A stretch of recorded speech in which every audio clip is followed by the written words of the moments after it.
A rabbit eats about 3 pounds of feed for every pound of meat it puts on. A chicken does it on roughly 2. End of story, right? Chicken simply wins. Except it's not that simple. And for a few decades even, the US government actually tried really hard to convince the country to eat rabbit instead of chicken. So why did one of these animals become a global industry worth over $100 billion and the other one stayed a hobby for a few thousand backyard farmers? Let's start with the numbers because they matter more than people think. A chicken needs somewhere around 1.9 to 2 pounds of feed to produce a pound of live weight. One of the most efficient conversion rates in the animal kingdom, which is a big part of why chicken took over the world in the first place. A rabbit needs closer to 3 pounds of feed per pound of weight, worse than chicken by a wide margin. But that number hides something important. A rabbit can hit that ratio on grass, weeds, hay, and vegetable scraps. The kind of cheap roughage a chicken can't really properly live on. A chicken needs grain, and grain has never been cheap. So, the rabbit loses on pure conversion efficiency, but it can win on the cost of what's going into its mouth in the first place. Now, compare the protein. Rabbit meat runs close to 33 grams of protein per 100 grams, which puts it ahead of chicken breast on a like-for-like basis, and it does that with less fat and fewer calories. It's also famously low in sodium and cholesterol compared to most other meats, which is exactly the kind of nutritional profile that health-focused marketing campaigns are usually built around. On paper, rabbit should be the meat influencers are obsessed with right now. And this isn't some new discovery. Rabbits mature fast and breed constantly.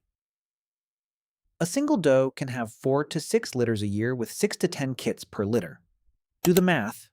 And one rabbit can theoretically be responsible for producing more offspring turned meat in a year than almost any other backyard animal you could raise. So if the nutrition is there and the cheap feed argument is there, even with a worse conversion ratio, something else has to explain why rabbit meat never became dinner. The first clue is history. And it's stranger than you'd expect. During World War II, the United States government actually pushed rabbit meat hard. Rationing had hit beef and pork, and the Department of Agriculture ran full campaigns encouraging families to raise rabbits in their backyards for food. Magazines ran rabbit recipes. Victory gardens had a 4-legged counterpart quietly multiplying in backyard hutches across the country. For a few years, rabbit meat consumption in America actually climbed. Then the war ended, and something happened that no other meat industry has ever really had to deal with. Rabbits had a branding problem, not a taste problem, not a cost problem, a branding problem. Somewhere in the 1940s and 50s, the same decades chicken was industrializing into the meat we know today, rabbits were becoming the stars of children's cartoons.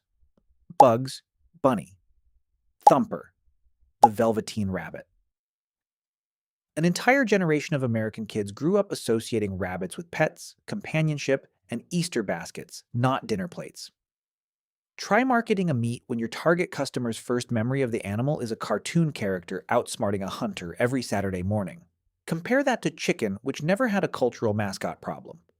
Chickens were already livestock in the public imagination, farm animals, not household names. There was no emotional hurdle to clear. But cultural squeamishness alone doesn't sink an entire industry. The real reason rabbit never scaled is far less romantic. And it comes down to infrastructure. In the exact years rabbit farming might have taken off, chicken farming was undergoing something historic. Companies like Tyson began building vertically integrated operations, meaning one company controlled the breeding, the feed, the processing, and the distribution all under one roof. The USDA built out a massive inspection and grading system specifically for poultry. Slaughterhouses were designed, standardized, and scaled for chicken carcasses on assembly lines, moving thousands of birds an hour. Rabbit never got any of that. There was no USDA-mandated rabbit grading system that matched poultry scale. Processing plants for rabbit remained small, regional, and expensive to run because there was never enough demand to justify building automated rabbit-specific slaughter lines the way chicken got them. And that created a brutal cycle. Low demand kept processing small and manual, which kept rabbit meat expensive per pound, which kept demand low.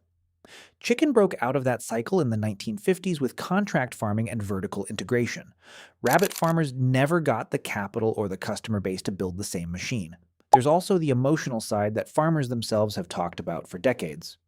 Rabbits are quiet. They don't require the same kind of hardened detachment that other livestock does.